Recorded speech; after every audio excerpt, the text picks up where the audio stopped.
आदाब नाज़रीन, news update eight 4 में आप सभी का इस्तकबाल और मैं हूं आपके साथ इंशान नबी। और शुरुआत करते हैं आज की बड़ी खबर से।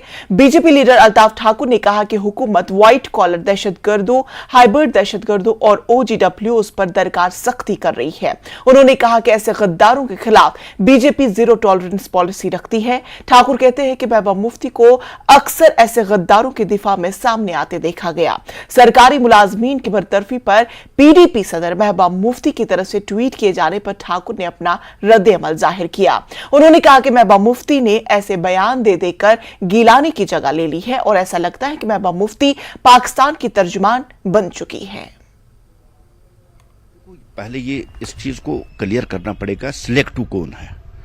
क्या जो दहशतगर्द है या जो व्हाइट कॉलर मिलिटेंट्स या दहशतगर्द जो सरकारी ऑफिसों पर रह के गवर्नमेंट की सैलरी ड्रा करते हुए फिर दहशतगर्द और पाकिस्तान को सपोर्ट करता है, क्या उसी को वो सिलेक्टिव टारगेटिंग कहती है? देखिए, मोदी गवर्नमेंट का या भारतीय जनता पार्टी का पहले से एक ही पॉलिसी रही है कि मिलिटेंट दहशतगर्द किस रूप में हो, चाहे वो गन उठा के हो, चाहे वो व्हाइट कॉलर हो, चाहे वो हाइब्रिड में, इनको रूट आउट करना ये हमारी पॉलिसी है। और आपने देखा कि पहले जहां ये दहशतगर्दी का जो इकोसिस्टम चलता था, जो मिलिटेंट गन लेके चलता था तो उसको हलाक किया जाता था, लेकिन फिर भी मिलिटेंसी में कोई फर्क नहीं आता। जब से गवर्नमेंट ने पॉलिसी चेंज की कि जो गवर्नमेंट ऑफिस में या जो हाइब्रिड मिलिटेंट्स है या जो व्हाइट कॉलर मिलिटेंट्स है, जब उन पर शिकंजा कसा गया, तब से मिलिटेंसी जो कश्मीर में चल रही थी वो सबसे निचले लेवल पे आ गई। उसमें चाहे सज्जाद बजाज हो या और कोई हो या किसी भी शेप में किसी रूप में हो, हमारा तो संकल्प है मिलिटेंट और मिलिटेंसी को जम्मू कश्मीर से खत्म करना। आज अगर आप जम्मू कश्मीर में अमन देख रहे हैं, हालात देख रहे हैं, ये तो उसी पॉलिसी का नतीजा है जिस पॉलिसी के तहत गवर्नमेंट ऑफिसर्स में रैकी करके देखा गया है कि मिलिटेंसी के संपत्ति से और दहशतगर्दों के जो हमदर्द है, जो अंदर गवर्नमेंट सिस्टम में रह के पाकिस्तान की जो दहशतगर्दी और जो दहशतगर्दी है उसको यहाँ चला रहे हैं, उसको डायरेक्शन दे रहे हैं और जो यहाँ रिक्रूटिंग करा रहे हैं, उसमें सज्जाद बजाज भी एक है। बड़ी मेहनत लगी है एजेंसियों को इस को रूट आउट करने में और बहुत सारी प्रूफ के मत आप उनके आर्टिकल्स देखिए या उनकी जो कम्युनिकेशन है पाकिस्तान के साथ, तो उस बेस पे जब पूरी तहकीक के बाद ये बात वाज़ेह आ गई कि सज्जाद बजाज जो एक बैंक एम्प्लॉय था, जो दहशतगर्द और पाकिस्तान का एजेंडा यहाँ चल रहा था, दहशतगर्दों का सपोर्ट कर, और कल गवर्नमेंट ने उसको टर्मिनेट कर दिया। बहुत अच्छा कदम है, हम इसका वेलकम करते हैं, खैर मकदम करते हैं। और साथ साथ इस बात से ये बिल्कुल क्लियर हो गया है कि जो बार बार हम कहते थे कि महबूबा जी है वो दहशतगर्दों की सपोर्ट करती है और पाकिस्तान की सपोर्ट करती है। जब भी किसी दहशतगर्द या किसी दहशत OGW या व्हाइट कॉलर मिलिटेंट को पकड़ा जाए तो महबूबा उस वक्त आवाज उठाती है। जब कोई आर्मी वाला शहीद होता है या कोई सिविलियन को मिलिटेंटों के जरिए उसको मारा जाता है, दहशतगर्दों के मारा जाता है, या कोई जम्मू कश्मीर पुलिस का, तब महबूबा आवाज नहीं उठाती है। पाकिस्तान का एजेंडा गिलानी के बाद अगर अब कोई चला रहा है तो वो महबूबा मुफ्ती है जो यहाँ दहशतगर्द और पाकिस्तानी एजेंडा को लेकर चल रही है। मुझे लगता है कि अब वो वक्त बहुत करीब आ चुका है कि जिस तरह से अब गवर्नमेंट ऑफिस या व्हाइट कॉलर मिलिटेंट्स या हाइब्रिड मिलिटेंट्स पे एक क्रैकडाउन जो गवर्नमेंट ने किया, अब गवर्नमेंट को जो पॉलिटिकल लेवल पे है, जो बड़े बड़े पोस्टों पे रहे, जो कॉन्स्टिट्यूशनल पोस्टों पे रहे, उन पे भी एक क्रैकडाउन करना चाहिए और देखना चाहिए कि मेन स्ट्रीम का आड़ लेके दहशतगर्दों की कौन यहाँ मदद करता और पाकिस्तानी एजेंडा कौन चला, उनके खिलाफ भी अब कार्रवाई होनी चाहिए। DPAP के सरबराह गुलाम नबी आजाद ने कहा है कि मुल्क में मजहबी मुनाफरत फैलाकर सियासत की जा रही है जो कि तशवीश का बाइस है। उन्होंने कहा कि हालिया उनके बयान को तोड़ मरोड़ कर पेश करके उनकी छवि खराब करने की कोशिश की गई। डोडा अनंतनाग में आज पार्टी वर्कर्स कन्वेंशन मुनाकिद किया गया जिसमें सीनियर लीडरान GM सरूरी, ताज मोहिद्दीन, आजाद के फर्जंद सद्दाम आजाद, RS चिब, गुलजार अहमद वानी, मोहम्मद अमीन भट्ट, सलमान निजामी, DDC चेयरमैन मोहम्मद यूसुफ गौरसी, चौधरी हारवन के अलावा पार्टी तर्जुमान और डोडा कॉन्स्टिट्यूंसी के इंचार्ज एडवोकेट मोहम्मद सलीम परे मौजूद रहे जिन्होंने वर्कर्स से खिताब किया। गुलाम नबी आजाद ने कहा कि मैंने कभी भी दिल से यूटी को तस्लीम नहीं किया। उन्होंने कहा कि जल्दी स्टेट का दर्जा बहाल होगा। उन्होंने कहा कि मैं वजीर आला के ओहदे के लिए नहीं बल्कि मुल्क की तरक्की के लिए काम करता हूं। मैं आप सबसे गुजारिश करूंगा, जितने इलेक्शन नजदीक आएंगे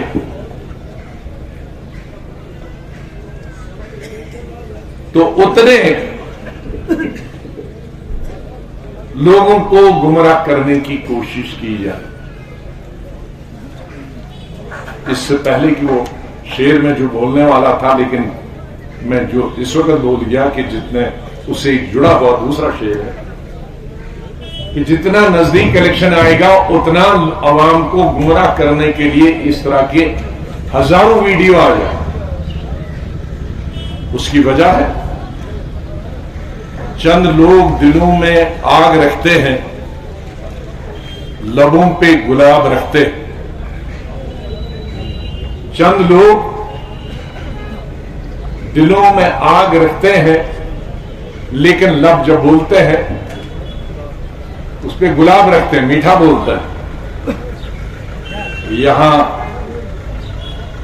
सब अपने चेहरों पे दोहरा नकाब रखते हैं। डीपीएपी के सदर गुलाम नबी आज़ाद ने आज डूरू अनंतनाग की इस सरजमीन पे अपने वर्कर्स से खिताब किया।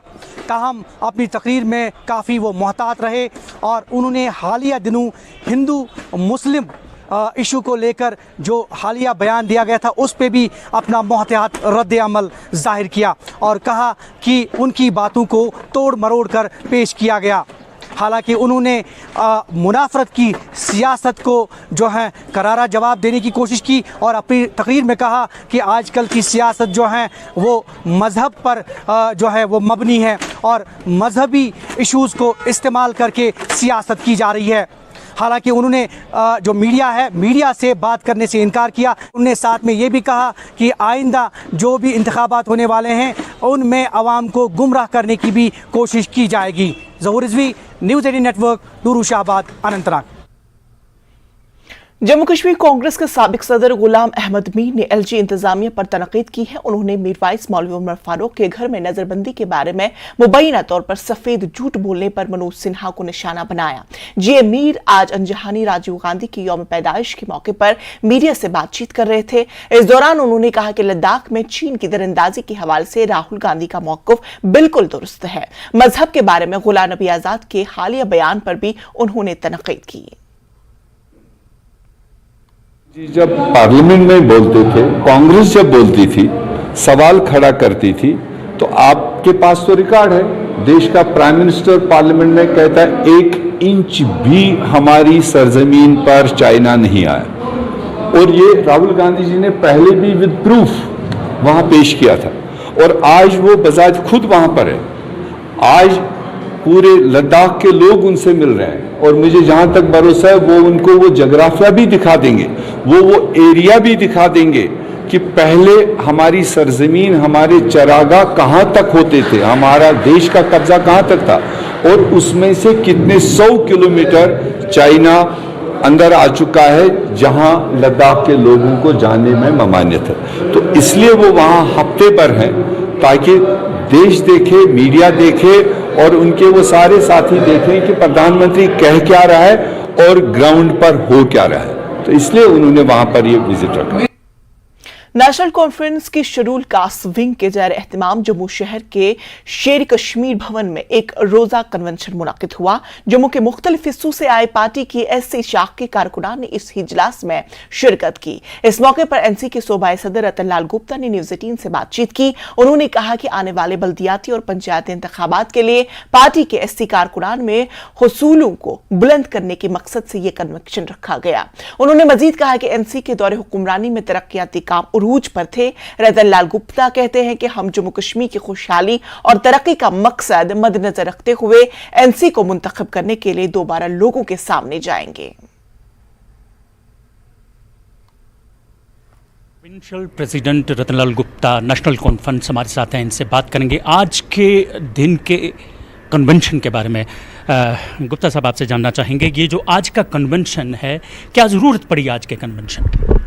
देखिए साहब, आज हम जम्मू कश्मीर नेशनल कॉन्फ्रेंस का हमारा शेड्यूल कास्ट विंग है, उसकी हम कन्वेंशन कर रहे हैं क्योंकि इस शेड्यूल कास्ट लोगों का, इस समाज का आने वाले जो चुनाव हैं इनमें बहुत रोल है। हमारी लोकल बॉडीज़, पंचायतें या जितने भी इलेक्शन होते हैं इनकी रिजर्वेशन है, तो उसके लिए इनका एक अहम रोल है। आज उसी सिलसिले में ये मीटिंग चल रही है। यूएलबी के इलेक्शन अनाउंस हो गए हैं, पंचायतों के इलेक्शन भी एक सिर पे हैं।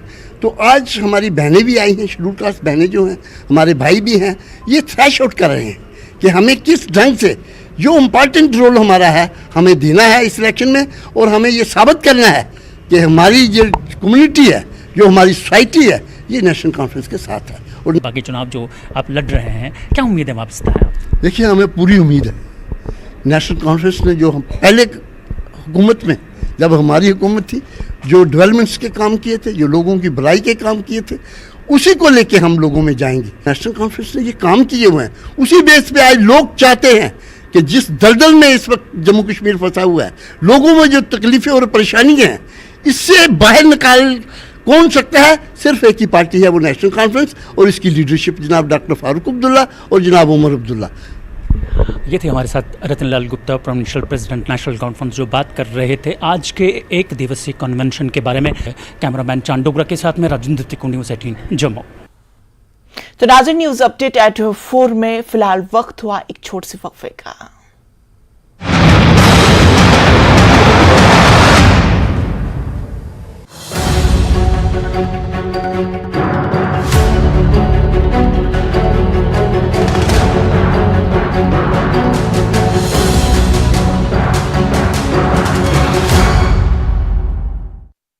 +100 reporters, 6 बाबूलाल मरांडी ने ईडी की ओर से जारी समन को लेकर हेमंत सरकार पर साधा निशाना। कहा, सीएम में थोड़ी भी नैतिकता बची है तो त्याग पत्र दे दें Hemant Soren.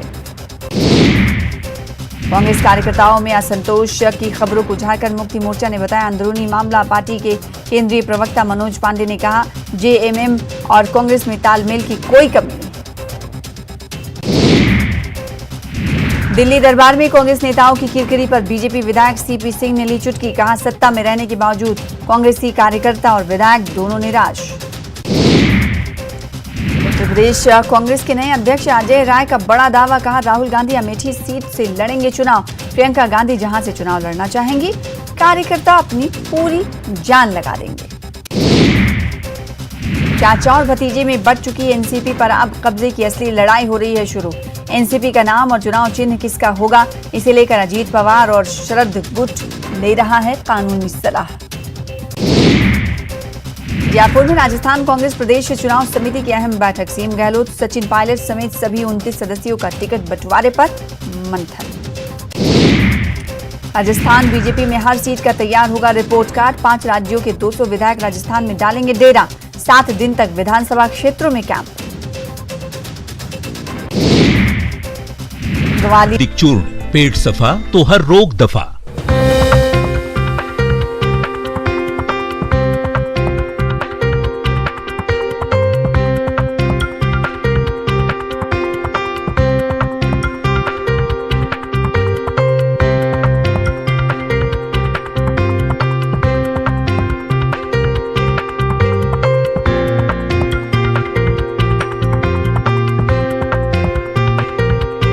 Headlines presented by पेट सफा आयुर्वेदिक चूर्ण, पेट सफा तो हर रोग दफा।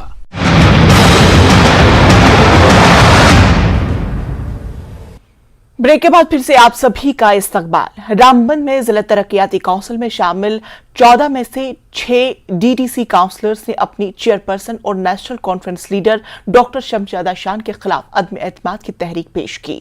भारतीय जनता पार्टी, कांग्रेस और आजाद काउंसलरों की तरफ से डिप्टी कमिश्नर रामबन मसरतुल इस्लाम को पेश की गई अपील में कहा गया कि वो अदम एतमाद की तहरीक में कानूनी लवाजमात पूरा करने के बाद कार्रवाई करे। अदम एतमाद की तहरीक में कहा गया कि डीडीसी चेयरपर्सन डॉक्टर शमशादा शान जिला रामबन के बाकी हलकों के बजाय अपने हलके गूल और संगलदान को बेजा फायदा पहुंचा रही है। भारतीय जनता पार्टी के जिला सदर और डीडीसी काउंसलर राकेश सिंह ने फोन पर न्यूज़ 18 को बताया कि अदम एतमाद की तहरीक गैर सियासी है और मुतफिका तौर पेश की गई क्योंकि डीडीसी चेयरपर्सन इंसाफ नहीं कर पा रहे हैं। उन्होंने कहा कि 14 में से 9 अरकान इस तहरीक में शामिल हैं, जिसमें भारतीय जनता पार्टी, कांग्रेस और आजाद काउंसलर शामिल हैं।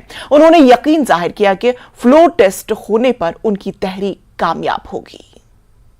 पहले हमारे कुछ साथियों के बीच में मीटिंग हुई और उसमें हमने एक नोटिस के लिए जो है हमने एक अपना रेजुलेशन दे दिया, जो भी कानूनी लवाजमात करने थे एक नोटिफिकेशन दे दिया है।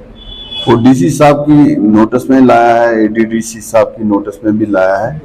अब उनका काम बचता है कि वो आगे नोटिस कब निकालते हैं और वोट ऑफ कॉन्फिडेंस दोबारा से हासिल करने के लिए वो कब हमें बुलाएंगे, उसके लिए हम रेडी हैं। जब भी कोई डेट मुकर्रर होगी तो उस डेट पे हम सारे हाजिर रहेंगे और मेजॉरिटी ऑफ मेंबर्स जो हैं वो इसके जो नया कोई होगा, जो नया हमारा कोई प्रपोजल होगा उसके हक में वो जो है अपना वोट कास्ट करेंगे। कुल मिलाकर कितने डीडीसी काउंसलर्स थे? पहले तो टोटल मेंबर्स जो हैं वो 14 मेंबर हैं। 14 में से फिलहाल हमने 6 ऑनरेबल मेंबर्स ने अपना जो उसने अपील की है वो 6 मेंबर्स हैं, जिसमें हमारे 2 लोग हैं। इसमें हमने नॉन पॉलिटिकल बेसिस पे एक काउंसिल की बात है जो इसमें सारे 14 मेंबर्स हैं। श्रीनगर तौहीदाबाद के बेमना की रहने वाली 2 जुड़वा बहनों ने कौम का सर फख्र से बुलंद किया। आयरा और इंशाद चिश्ती ने गुज़श्ता हफ्ते पटना में होने वाले कौमी विश्व चैंपियनशिप में सोने और चांदी के तमखे जीते हैं। पिछले साल जॉर्जिया में स्पोर्ट्स अथॉरिटी ऑफ इंडिया के ज़ेर एहतमाम बैनुल अक़वामी विश्व चैंपियनशिप इवेंट के लिए इन बहनों को मुंतखब किया गया था। भोपाल में नेशनल सेंटर ऑफ एक्सीलेंस के ज़ेर एहतमाम ट्रायल प्रोग्राम में उनका इंतखाब किया गया था, जिसके बाद दोनों ने बैनुल अक़वामी विश्व चैंपियनशिप में हिस्सा लिया। उन्होंने मुख्तलिफ नेशनल और इंटरनेशनल चैंपियनशिप में मजमूई तौर पर 14 तमखे जीते हैं। न्यूज़ 18 के साथ खुसूसी गुफ्तगू में दोनों बहनों ने स्पोर्ट्स काउंसिल, अपने कोच और अपने अफराद खानदान से इजहार तशक्कुर किया। एक्सपीरियंस हमारा अच्छा था, बहुत अच्छा था। वहाँ पे पटना में बहुत टाइम बाद नेशनल हुआ है, तो अभी सिल्वर आया है। इंशाल्लाह होप सो कि अगली बार गोल्ड ले आए। अच्छा, अभी ऐसा है कि are you eligible for Asian Games? हाँ, अभी ये सुनने में आया है कि मेरी कैंप लग जाए गोल्ड सिल्वर वालों को। अभी पूरा कंफर्म नहीं है, बट अभी यही दुआ करूँगी कि लग जाए कैंप और इंशाल्लाह सिलेक्शन हो जाए। और ये अभी जो आपने टूर्नामेंट वहाँ पे खेला वुशु का, और ये डू यू रिमेम्बर इससे पहले कितने टूर्नामेंट्स खेले? हाँ, इससे पहले हमारा पिछले साल ही केरला में हुआ था, जहाँ पे मेरा सिल्वर मेडल आया था। तो अभी मैंने सोच के रखा था कि इस बार गोल्ड लाना है, पर अभी ऊपर वाले को ही मंजूर था। अभी शायद और मेहनत करनी है गोल्ड के लिए, तो इंशाल्लाह। अच्छा, ये बताएं प्रिपरेशन प्रोसेस कैसा रहता है? हम लोग पहले स्कूल जाते हैं, बहुत ज़्यादा हेक्टिक पूरा दिन रहता है हमारा। बैठने का तो टाइम ही नहीं मिलता है, क्योंकि सुबह सवेरे स्कूल जाते हैं, फिर स्कूल से डायरेक्ट प्रैक्टिस हो जाती है। फिर प्रैक्टिस हम मगरिब के टाइम पे वापस आते हैं, तो वहाँ से आके हम लोग नमाज़ पढ़ के पढ़ाई करते हैं। तो फिर पढ़ाई के बाद सीधा सो जाते हैं, तो मतलब बिल्कुल भी बैठने का वो टाइम नहीं मिलता है कि आराम से बैठे या कुछ वैसा। डेड एफर्ट्स लगाए, मतलब हमेशा हमें मोटिवेट करते हैं। जहाँ पे हम लो फील करते हैं तो हमें मोटिवेट करते हैं, बहुत काउंसलिंग करते हैं, जो कि कश्मीर में बहुत कम कोचेस को पता है कि स्टूडेंट्स को काउंसलिंग की भी ज़रूरत होती है, नॉट ओनली ट्रेनिंग।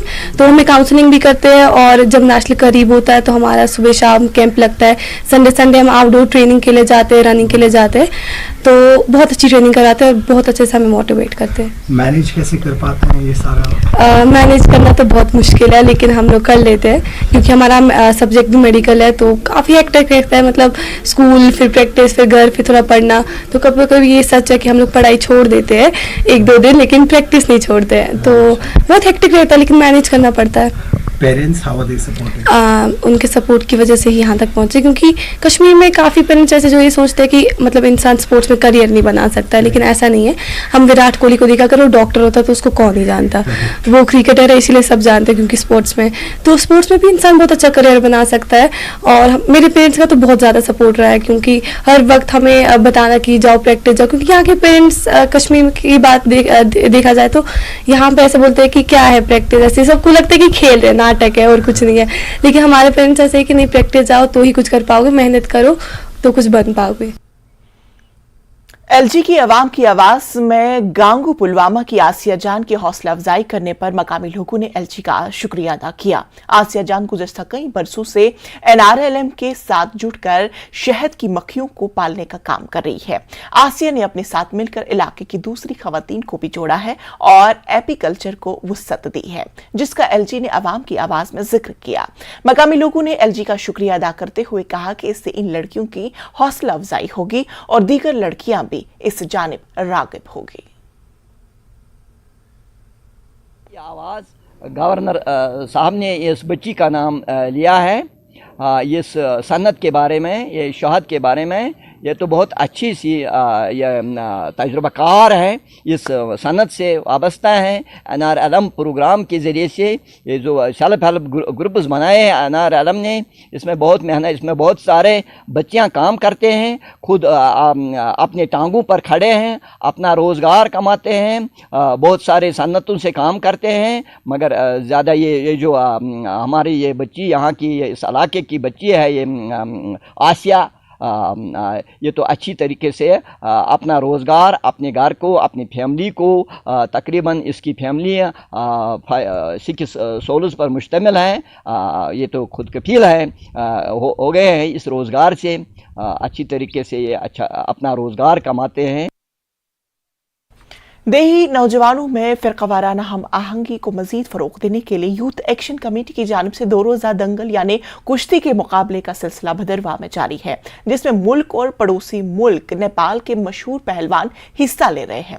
गुज़श्ता रात इस दंगल का इफ्तिदा मशहूर समाजी कारकुन अब्दुल गफ्फार बागबान ने किया था।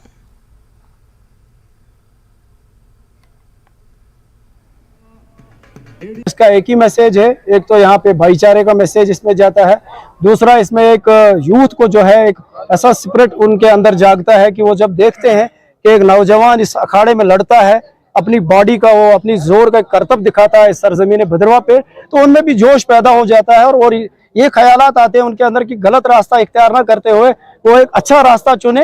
कल को वो भी एक अच्छा रेसलर यहाँ से निकलेगा, एक तो अपने भदरवाह का नाम रोशन करेगा, दूसरे अपने देश का नाम रोशन करेगा। इस दंगल का हम काफी देर से इंतजार कर रहे थे कि ये दंगल यहाँ पे हो, इससे भाईचारे का भी एक मैसेज जाता है। दूसरा जो यहाँ का यूथ है जो ड्रग्स की तरफ जा रहा है, वो भी उनको भी एक प्लेटफॉर्म मिलता है, वो भी दंगल की तरफ राग़िब होते हैं।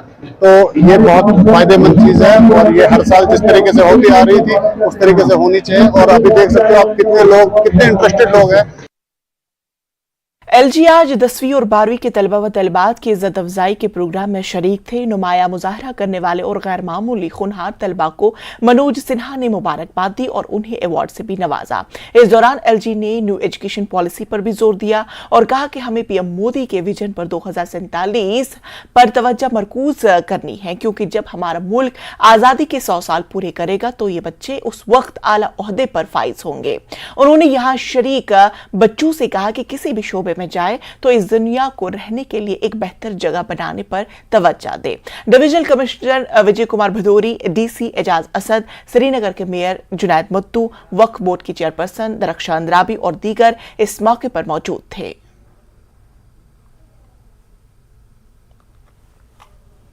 तो नाजरीन, न्यूज अपडेट एट 4 में आज फिलहाल इतना ही। आदाब। प्रेजेंटेड बाय पेट सफा आयुर्वेद।